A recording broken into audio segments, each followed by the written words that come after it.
Lumière aujourd'hui sur la foire de Dijon. La 100e foire internationale et gastronomique va ouvrir ses portes du 1er au 12 novembre au Parc des Expositions de Dijon. Et cette 100e édition nous réserve pas mal de nouveautés, de nouveaux espaces d'animation, de nouvelles journées spécifiques. Découvrons le programme de cette foire de Dijon avec Danielle Juban, présidente du conseil d'administration de Dijon Bourgogne Events, organisateur de la foire de Dijon. Bonjour.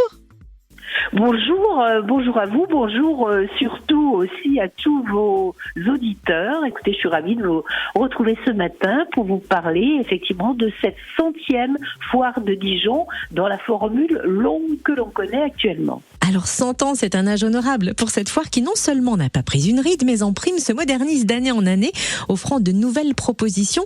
Peut-être d'ailleurs souhaitez-vous, avant d'évoquer les nouveautés, nous donner quelques chiffres clés sur cette foire de Dijon ? Bien sûr. Alors, j'aurais 3 chiffres clés à retenir. 400 exposants, dont près de 20% de nouveaux, ce qui est un bon taux de renouvellement. Plus de 50 points de restauration pour toutes les envies et pour tous les budgets, et plus de 250 animations.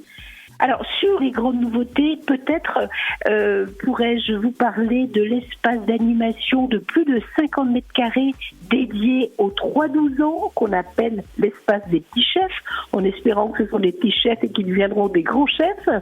Et au programme, des ateliers créatifs, des jeux de construction, de société, des grands jeux en bois.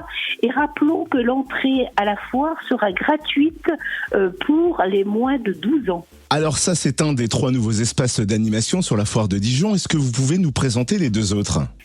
Oui, alors il y a 2 autres espaces d'animation tout à fait nouveaux. C'est une journée autrement délicieux qui aura lieu le 2 novembre. Elle est proposée par des structures accueillant des personnes en situation de handicap avec des défis à 4 mains où 4 chefs cuisineront chacun avec une personne porteur de handicap, des démonstrations culinaires, des dégustations et une conférence sur l'insertion professionnelle sur les personnes en situation de handicap avec Joseph Schkovanek, autiste, philosophe, écrivain et militant pour la dignité des personnes autistes. Jean-François Dufresne, ancien PDG de l'entreprise Andros, qui est créateur et président de l'association Vivre et Travailler Autrement. Nous aurons aussi la présence de la ministre Katabi, que nous connaissons tous bien, en charge de toutes ces questions. Une journée également du 9 novembre dédiée à la Cité internationale de la gastronomie et du vin, où se succéderont des animations sur la scène de la foire avec les acteurs de la cité, ce qui permettra aussi de faire peut-être connaître à ceux qui ne connaissent pas encore cette cité de la gastronomie. Et cette 100e édition de la foire de Dijon sera aussi marquée par 2 événements dédiés à des boissons produites localement. Est-ce que vous pouvez nous en dire un peu plus ? Nous avons donc le village des bières locales, qui sera là du 3 au 5 novembre, proposé par la confrérie des Chevaliers de Gambrinus, organisatrice des houblonnades de Dijon. C'est 9 brasseurs indépendants qui nous feront découvrir leurs meilleures cuvées.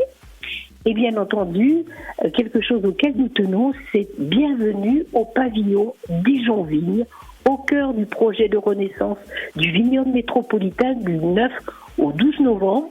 Ce sera une exposition, une dégustation et une vente organisée avec le concours de Dijon Métropole et l'association des vignerons de Bourgogne-Dijon. Au final, de nombreux temps forts pour cette 100e édition de la foire de Dijon qui se tiendra du 1er au 12 novembre au Parc des Expos de Dijon où retrouver toutes les infos pratiques.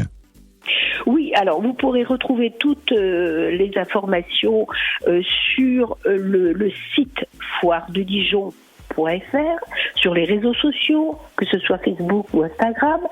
Et ce que je voudrais vous dire aussi, je ne vous l'ai pas dit, cette foire est également tournée vers la promotion de l'innovation avec un concours On mange quoi demain avec Vitagora et la Foodtech du 3 au 5 novembre, le trophée Gustave où les entreprises de la région vont présenter leurs produits et services innovants aux visiteurs, et c'est une attraction qui est dans beaucoup de foires et qui est vraiment très intéressante. Voilà, ça fait partie des nouveautés, des after-work et des petits concerts qui étaient attendus avec des groupes de musiciens locaux, puisque la foire, c'est aussi la fête. Merci pour toutes ces précisions, Danielle Juban, présidente du conseil d'administration de Dijon Bourgogne Events, organisateur de cette 100e foire de Dijon du 1er au 12 novembre au parc des expositions de Dijon. Merci à vous. À bientôt.